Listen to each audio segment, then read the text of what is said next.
Coming up on State of Events, an unarmed black male was gunned down by police in Sacramento. More details are ahead. And find out which state is taking steps to arm teachers with guns. State of Events starts now.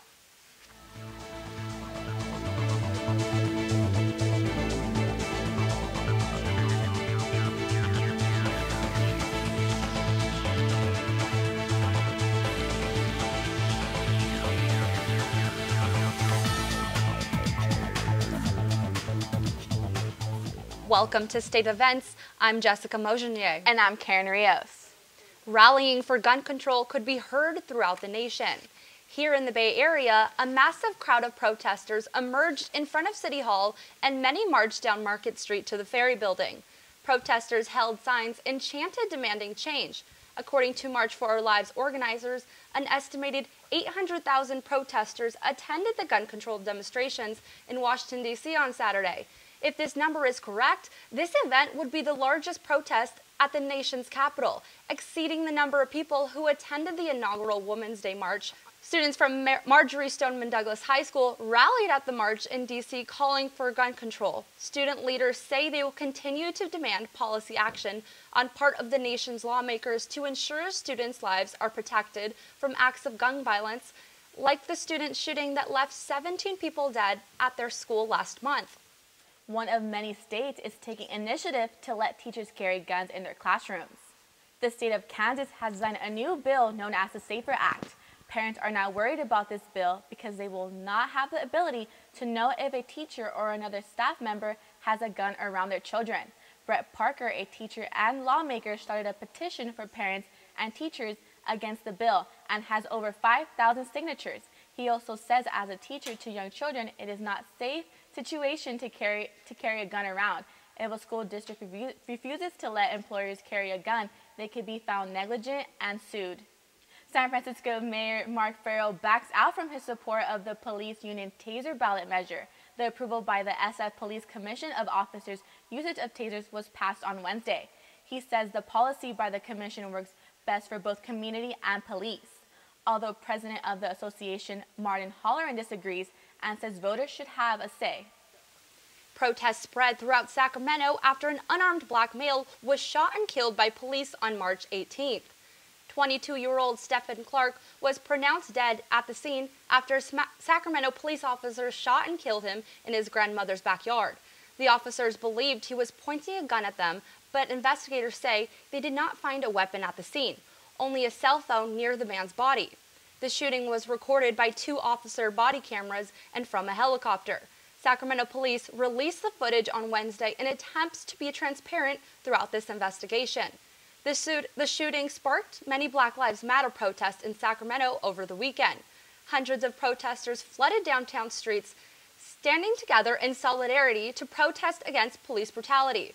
Protesters went from the Tower Bridge to the state capitol, blocking entrances at Golden One Center and even shutting down the freeway when protesters made their way onto I-5. According to the Washington Post, Clark is one of at least 244 people who have been fatally shot by police this year. Police officers in San Mateo will become more present at certain schools after a customer from Big 5 overheard a shooting threat by a man. The customer says he overheard a man asking an employee for a good shirt to wear and a gun to shoot up a school. According to the officers, employees did not allow the man to purchase a firearm. The man was wearing a camouflage sweatshirt and blue jeans and was north on El Camino Real when he was last seen. If you have any information, you are encouraged to call San Mateo Police Dispatch or 911. San Francisco Police Department is currently investigating a homicide of domestic violence report in front of a church. Police say that the suspect had possible self-inflicted stab wounds.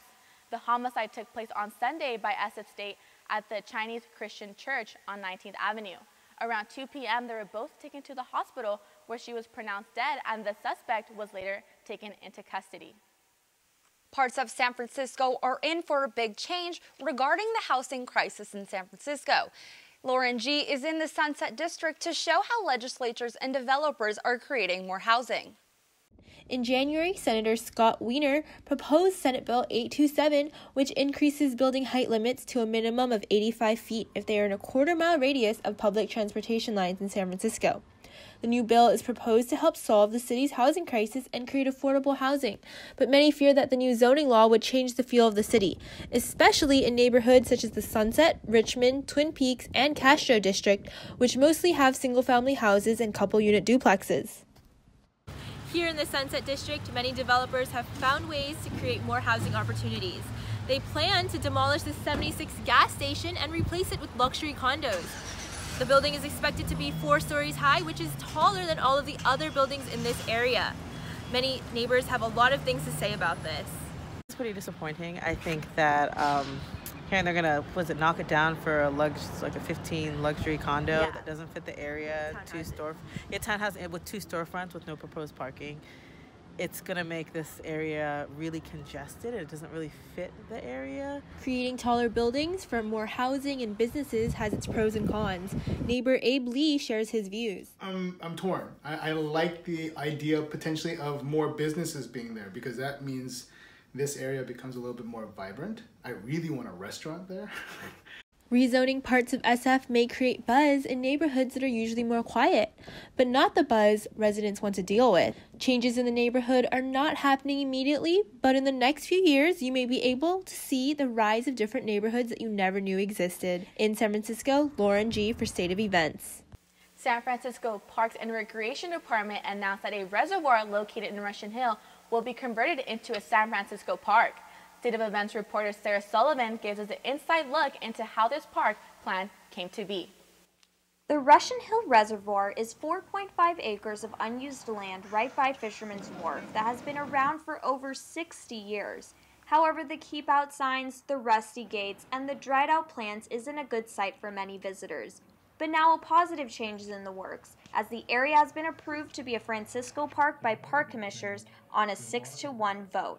And neighbors are pleased with the approved change. Yeah, very positive. It's much more pleasing to have a park there than to have the empty reservoir. With the help of San Francisco's interim mayor, Mark Farrell, a design to transform the grassy fields and abandoned reservoir into a park has been given approval. Another person to thank is Bruce Keene, a board member of the Park Conservancy, who also happens to live right behind the reservoir. To be a piece of property that had a better use than being fenced off, and so when we heard that it was likely going to no longer be fenced off, we started talking about what would be a nice thing to have here. And it turned out that the property was already designated as public open space, and it's been in the San Francisco general plan as public open space for decades. Neighbors of the area are more than happy about the approved park, which is rumored to feature a playground, a dog park, a vegetable garden, and much more. Now, the Board of Supervisors in Parks and Recreation need to raise over $25 million, and according to the latest report, they've raised about $9 million, and they need that $25 million to complete this project and get a start on it. So, in the meantime, residents of Russian Hill will just have to wait a little bit longer for their dreams to come true. In Russian Hill, San Francisco, I'm Sarah Sullivan for State of Events. Next on State of Events, Stormy Daniels breaks her silence in a 60 Minutes interview with Anderson Cooper. And find out what Mark Zuckerberg has to say about the Facebook scandal and what he has decided to do about it.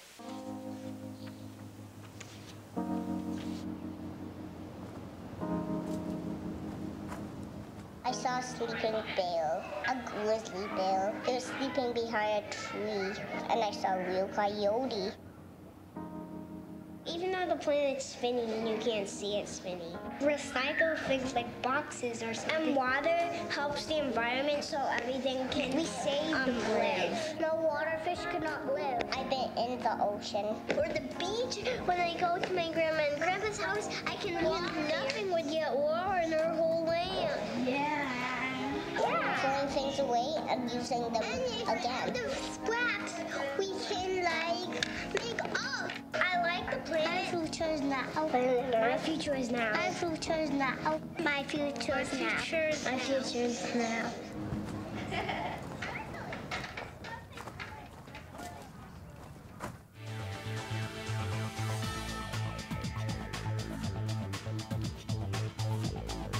Welcome back to State of Events.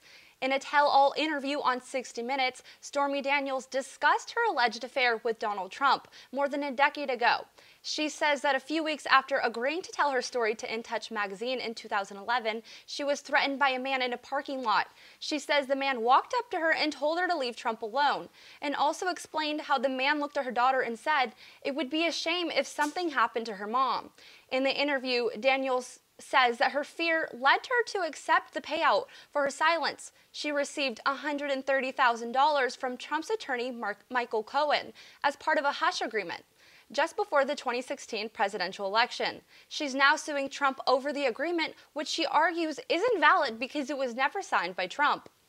President Trump orders a ban to restrict transgender people from serving in the U.S. military. The new ban says that transgender individuals with a history of gender dysphoria are prohibited from military service, except under certain limited circumstances. Earlier last year, federal judges blocked a similar blanket ban. The Pentagon followed with a court order that allowed transgender individuals to join the military if they met strict criteria, including medical records about the status of their health. 2 transgender individuals are already under contract in the U.S. military since that court ruling. White House Press Secretary Sarah Sanders says in a statement that Trump has removed his previous policy to allow this new policy to take its place. LGBT advocacy groups are pushing back against the new policy, calling it a discriminatory attack on those who have volunteered their lives for their country. After 5 days of keeping silent, Mark Zuckerberg finally addresses Facebook's data privacy scandal. This happened after a delete Facebook campaign quickly spread around the world. Elon Musk is also joining the hashtag delete Facebook campaign by deleting the SpaceX and Tesla profiles.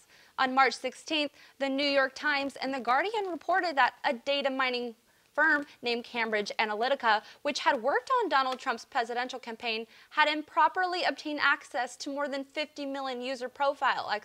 Experts believe that the firm could have used that data to gain an unfair advantage in targeting voters. Zuckerberg has decided to testify before Congress in the coming weeks after pressure from lawmakers, the media, and the public. Zuckerberg didn't address these stories for 5 days, and then on Wednesday, he wrote in a Facebook post apologizing and gave an interview to CNN. Zuckerberg says, "It's our responsibility to make sure this doesn't happen again." From local news to the world, Sara Cabrerizo brings an update on international news. Thank you, Karen, and good morning, everyone. The US is expelling 60 Russian diplomats, punishing the Kremlin for the killing of a former Russian spy in Britain. This is the strongest act Donald Trump takes against Russia since he took office in 2016. With this decision, the US joins 14 European countries in the largest collective expulsion in history, as British Foreign Secretary Boris Johnson tweets. And in Ghouta, the last rebel group refuses to leave the area. They are trying to negotiate with the Syrian government and its allies an end to the army's assault after a month of air attacks over the area. The other rebel groups have already left Ghouta and moved to other parts of the country, in the biggest victory for the President al-Assad in more than a year.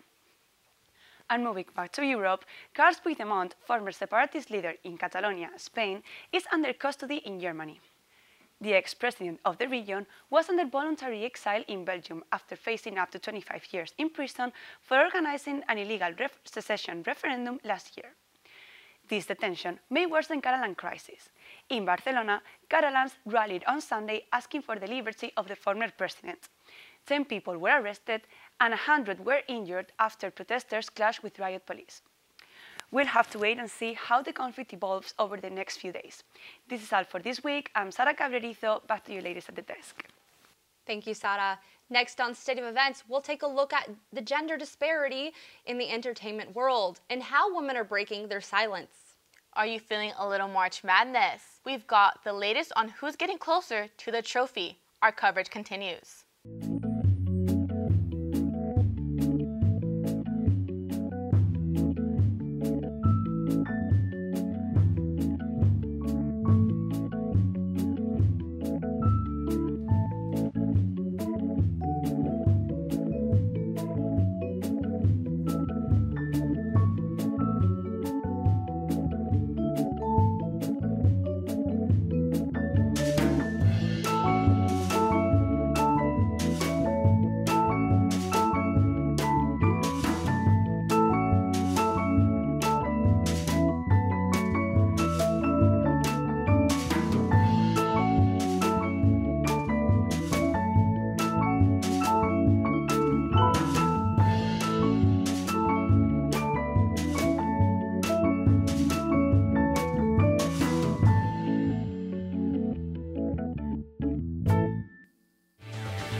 As glamorous as Hollywood can be, it isn't always glitz and glamour. Reporter Tyler McKinney knows what's going on behind the scenes and has all the details. Tyler? Thanks, Jessica. I think we can all agree that receiving an Oscar is a huge achievement. Who wouldn't want one? Well, Steven Spielberg says that Netflix films shouldn't qualify for an Oscar at all. In a recent interview with ITV News, the talented and highly respected director said that movies shown on Netflix should not be allowed to compete for the Academy Awards. I know what you're thinking. Well, they deserve something, right?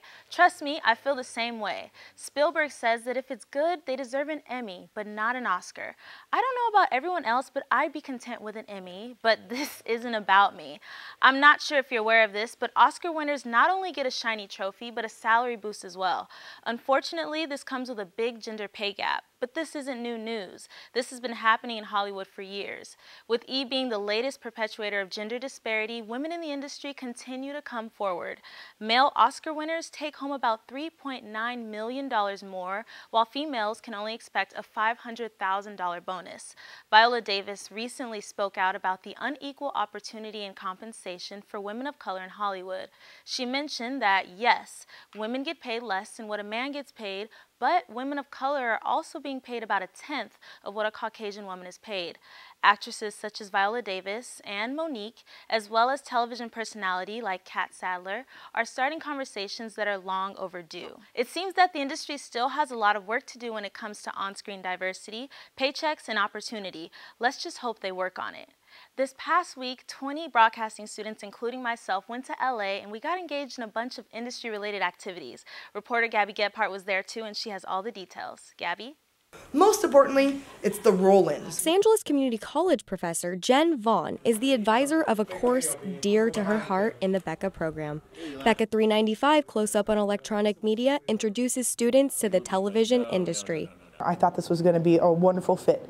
It was a really great opportunity to reconnect with the new group of BECA grads and connect to my own network down here in LA. During spring break, BECA students got a behind-the-scenes look at television tapings, sitcoms, news stations, and game shows. Alumni Chris Morocco wishes he had the chance to explore more of the industry opportunities before starting his career. I don't think it's expected that you're supposed to know at birth the thing that you're supposed to do with your life. Professor Vaughn coordinated a panel of BECA alumni to educate graduating seniors on what steps to take next. BECA alumni Chris Morocco explains how the move to Los Angeles right after school can be terrifying, but is possible. LA, I don't think is a fun place just to cold turkey shoot out to. I think it's a place you need to know somebody. Networking in the entertainment industry is a must to secure a job. Sending resumes is not enough. You have to find the places and those in charge. Really try to find the places, find somebody that works there, talk to them, take them out to lunch. Visiting Los Angeles is an exciting and inspiring experience for students. The end goal of the trip is to hone in on our skills and decide our next step in our careers. The best advice for students is have a clear understanding when you cross that stage on graduation day of where you want to go. If you want to join in on the BECA fun, you can sign up for BECA 395 Close-Up on Electronic Media in the spring semester of 2019. Back to you guys at the desk. March Madness is here. Did your team make it so far? Veronica Crincervon catches all the mayhem in this week's sports. And it goes for the win! The NBA season closes in April, but March Madness dribbles into full gear. The University of Michigan heads to the Final Four for the first time in 5 years. They made it happen through a string of upset wins against top-seeded colleges, including the University of Houston. In the second half, Levers rifles the ball to Abdur Rahman. Rahman extra passes it to Poole at midpoint. Poole goes for the win and beats the buzzer with an amazing three-pointer, edging Houston 64-63. The University of Kansas also joins Houston in the Final Four, beating number 2 seed Duke University in overtime. Duke's strong defense could not withstand Malik Newman's score during Sunday's game. He scored all 13 points for Kansas to seal the win. March Madness continues with the Final Four this week. Michigan plays Loyola, and Kansas takes on Villanova for a spot in the final game in early April. This week also marks the official start of the baseball season. The Giants face the Dodgers in LA on Thursday, and the Oakland A's also play against the Angels at home base. And that's it for this week's sports. For State of Events, I'm Veroni Kuntz-Ravong. What about them Dodgers, though? Well, I don't know how far they'll make it. We'll see if the Giants make it to the World Series Nah, this the year. Dodgers will make it. Yeah. That's it for State of Events. We hope to see you next week.